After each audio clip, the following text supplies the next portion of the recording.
आपको अगर कुश्तियां यानी रेसलिंग देखने का शौक है तो फिर आप पाकिस्तान के अक्की पहलवान और जापान के रेसलर अनोखी से अच्छी तरह वाकिफ होंगे। अक्की पहलवान हिंदुस्तान की मशहूर भोलू फैमिली से ताल्लुक रखता था। ये लोग इमाम बख्श पहलवान की औलाद में से थे और इमाम बख्श पहलवान को दुनिया में फन कुश्ती का मोजज़ समझा जाता है। अक्की इस खानदान का स्टार पहलवान था। गामा पहलवान रुस्तम जमान ने इसकी परवरिश और ट्रेनिंग की।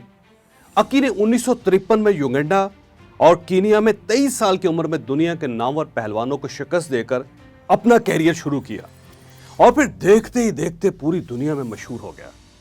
इसने वर्ल्ड चैंपियन मोहनदास सिंह को शिकस्त देकर बबर शेर का खिताब हासिल किया और 1965 में नेशनल स्टेडियम कराची में इंडिया के पहलवान हरदाम सिंह को हराकर रुस्तम जमान का टाइटल ले लिया। ये जवानी में अफ्रीका के दो पहलवानों से कुश्ती लड़ता था। लोग इस लड़ाई की वजह से इसे डबल डेकर कहते थे। उस जमाने में पूरे बड़े सगीर में उसके पाए का कोई पहलवान नहीं होता था। मैं आपको यहां पे अनोखी पहलवान के बारे में भी बताता चलूं। अनोखी जापान का सबसे बड़ा पहलवान था। इसने फ्री स्टाइल कुश्ती और मार्शल आर्ट सीखा। 1960 में 17 साल की उम्र में प्रोफेशनल रेसलिंग शुरू की और फिर कमाल कर दिया। ये यूरोप, अफ्रीका और इंडिया के पहलवानों को हराकर 1976 में वर्ल्ड चैंपियन बन गया। अक्की पहलवान ने अनोखी को चैलेंज कर दिया। मुकाबला तय हो गया। ये नेशनल स्टेडियम कराची में उस जमाने की सबसे बड़ी कुश्ती थी। 50,000 लोग स्टेडियम पहुंच गए। दुनिया जहान के टेलीविजन चैनल्स ने लाइव ट्रांसमिशन शुरू कर दी। ये दो नाकाबिले तस्कीर पहलवानों का मुकाबला था। मुकाबला शुरू हुआ, 2 राउंड तक बराबर रहा, लेकिन तीसरे राउंड में अनोखी ने अक्की को चिकन विंग आर्म लॉक लगा दिया। यह पहलवानी का खौफनाक तरीन दाव होता है।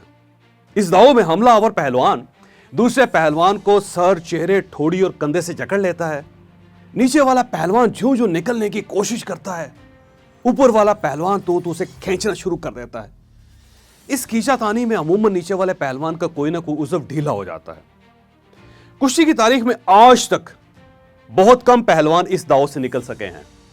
बहरहाल किस्सा मुख्तसर, अक्की पहलवान अनोखी के नीचे से निकलने की कोशिश करता रहा, लेकिन वो नाकाम हो गया। अनोखी ने एक झटका देकर अक्की का बायां कंधा उखाड़ दिया।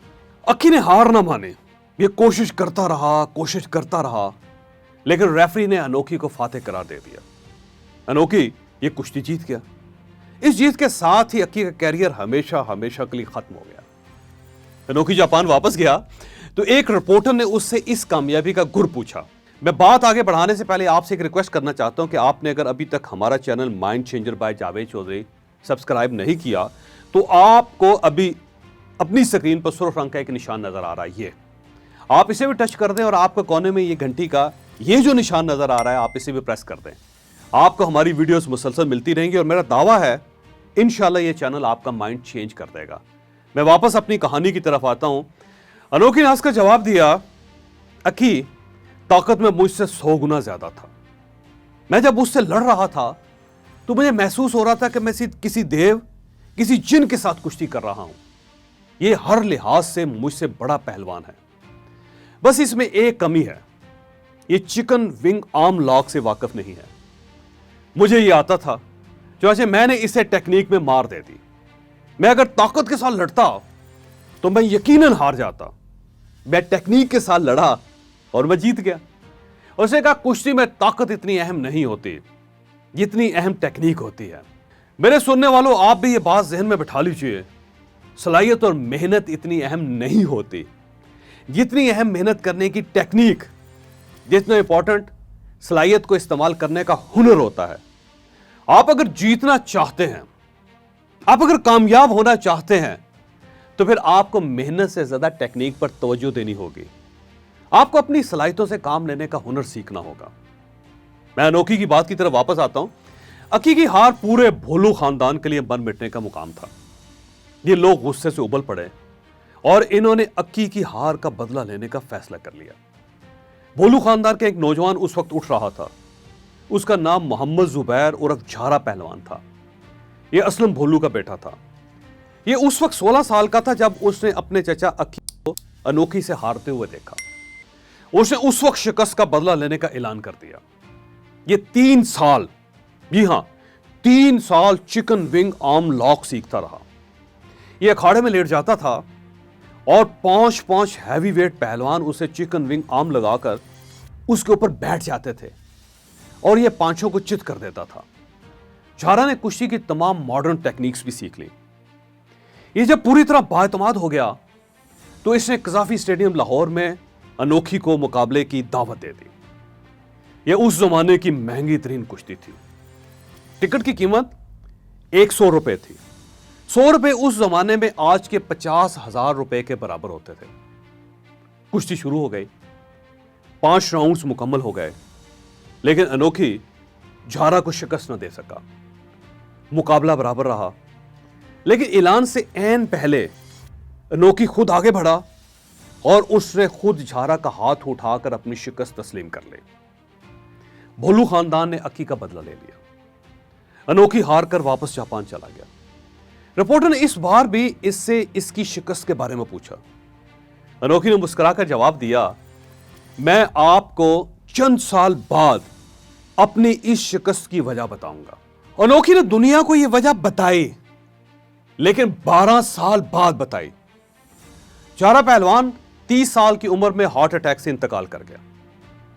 जब यह खबर जापान पहुंची तो अनोखी ने कहा, झारा एक अजीम पहलवान था। यह ताकत और टेक्निक दोनों का खूबसूरत मजमुआ था, लेकिन यह 30 साल की उम्र में इंतकाल कर गया, जबकि मैं 48 साल की उम्र में भी कुश्ती लड़ रहा हूं। उसने कहा, कामयाब होना कमाल नहीं होता, कमाल यह होता है कि आप अपनी उस कामयाबी को कितनी देर तक बरकरार रख सकते हैं। मैंने अक्की को हराकर उसका कैरियर खत्म कर दिया था और मैं झारा से हार कर उसे कब्रिस्तान तक पहुंचा कर रहा। मैं 12 साल इंतजार करता रहा, झारा मुझे हराने के बाद किसको हराता है, लेकिन इसकी कामयाबी मुझे हराने के बाद रुक गई। मुझे महसूस हुआ झारा की जिंदगी का सिर्फ एक मकसद था, मुझे हराना, जबकि मेरा मकसद किसी को हराना नहीं होता। मैं सिर्फ और सिर्फ जीतना चाहता हूं, जिंदगी के आखिरी दम तक जीतना चाहता हूं। झारा ने मुझे हराने के बाद जीतना छोड़ दिया था, जबकि मैं हारने के बावजूद जीतता चला गया। लिहाजा हारने वाला आज भी जिंदा है, जबकि जीतने वाला कब्रिस्तान पहुंच चुका है।